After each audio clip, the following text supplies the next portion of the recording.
அதிமுகவில் தற்போது இபிஎஸ்க்கு எதிராக யாருமே கேள்வி கேட்கக்கூடாது என்ற போக்கு நிலவுவதாகவும், தலைமையின் குறைகளை சுட்டிக்காட்டுபவர்கள் கட்சியில் இருந்து வெளியேறும் சூழல் உருவாக்கப்படுவதாகவும் முன்னாள் அமைச்சர் சி.வி. சண்முகம் தெரிவித்திருக்கிறார். எந்த ஒரு இயக்கம் கேள்வி கேட்டதுக்காக தொடங்கப்பட்ட இயக்கம் இன்றைக்கு அந்த இயக்கத்திலே யாரும் கேள்வி கேட்கக்கூடாது, பேசக்கூடாது, கருத்து சொல்லக்கூடாது என்று ஒரு சர்வாதிகார போக்கிலே இந்த இயக்கம் நடைபெற்ற காரணத்தால் அனைத்து இந்திய அண்ணா திராவிட முன்னேற்றக் கழகம் நினைத்து பார்த்திருக்காத ஒரு நிலைமையை இன்றைக்கு நாங்கள் சந்தித்துக் கொண்டிருக்கிறோம். இன்றைக்கு அதிமுகவில் இருந்து நிர்வாகிகள், தொண்டர்கள் கொத்து கொத்தாக விலகிக் கொண்டிருக்கிறார்கள். சீட்டு கட்டு போல் இன்றைக்கு அதிமுக சரிந்து கொண்டிருக்கிறது. அதிமுக ஒரு குடும்பத்தின் பிடியில் செல்வதாகவும், இபிஎஸ் தனது மகனை அரசியலுக்கு கொண்டுவர டிராமா செய்வதாகவும் சி.வி. சண்முகம் குற்றம் சாட்டினார். அதிமுக என்பது ஒரு குடும்ப கட்சி அல்ல, இது தொண்டர்கள் கட்சி என்ற நிலையால் ஏற்படுத்தப்பட்டது. ஆனால் இன்னைக்கு என்ன நிலைமை? அதிமுக ஒரு குடும்பத்தின் பிடிக்குள் சென்று கொண்டிருக்கிறது. குட்டியை விட்டு ஆழம் பார்ப்பது போல இன்னைக்கு சோசியல் மீடியாவில் ஒரு செய்திகளை பரவிட்டுக் கொண்டிருக்கிறார்.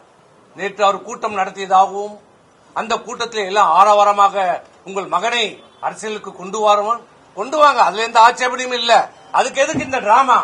திமுகவுடன் கூட்டணி வைக்க வேண்டும் என்று திட்டமிட்ட போதே அதிமுக தனது சுயத்தை இழந்துவிட்டதாக கூறிய சி.வி. சண்முகம் தொடர் தோல்விகளுக்கு பொறுப்பேற்க இபிஎஸ் மறுப்பதாக தெரிவித்தார். வெற்றி பெறணும், அதற்கு என்னெல்லாம் தேவையோ இறங்கி போகணும். 98 நான் முதலமைச்சரா இருந்தேன், 99 நான் முதலமைச்சரா இருந்தேன். அதே நிலப்பாட்டில் இருந்தா இன்னைக்கு நிலைமை என்ன? அடிக்கிற காத்துல அம்மியே பறக்குது. இன்னைக்கு மம்தா பானர்ஜி நிலைமை என்ன பாத்தீங்கல்ல? உங்க நிலைமை என்ன ஆயிருக்கும்? கனவு உலகத்தில் இருக்காதீங்க, வெளியில வாங்க, உண்மையை உணருங்க, உணர்ந்து செயல்படுங்க, இந்த இயக்கத்தை காப்பாத்துங்க, அதிமுகவை காப்பாத்துங்க.